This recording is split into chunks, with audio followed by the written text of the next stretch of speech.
আসসালামু আলাইকুম গাইস। এই আমাদের দিকে পৌষ মাস শুরু হয়ে গেছে, ধান কাটাও শুরু হয়ে গেছে, ধানের সিজন এসে গেছে এবং ধান পাকছে কত সুন্দর দেখেন।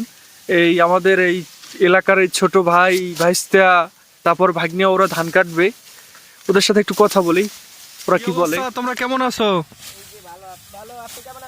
এই তো ভালো আছি। কি অবস্থা, কেমন আছো তোমরা? এই তো ভালো। কি ধান কাটতেছো?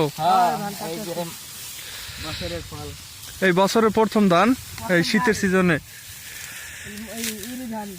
এটার কয় ইরি ধান? ও, আজকে তো বন্ধ না? পড়াশোনার পাশাপাশি ধান কাটো নাকি না, মানে পার্ট টাইম?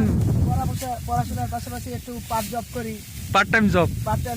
ও, লেখাপড়ার পাশাপাশি কিছু হালকা কাজ, মানে নিজের হাত খরচের জন্য? ও, কাজগুলো করা হয়। ও,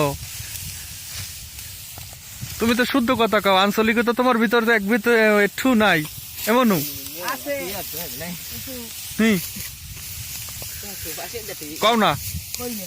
ও, তা এখানে কত শতাংশ জায়গা ধান কাটবা? এখানে 5 করার মতো হইবে। 10 শতাংশ জায়গা? 10 শতাংশ জায়গা। হ্যাঁ, এই জায়গায় ধান কাটো। ধান কাদের?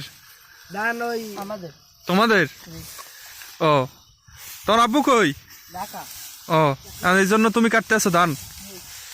ঠিক আছে, তা তোমরা ধান কাটো, আমি বাজারের দিক যাইতে আছি। ঠিক আছে, ভালো থাকো। আসসালামু আলাইকুম। ওয়ালাইকুম আসসালাম।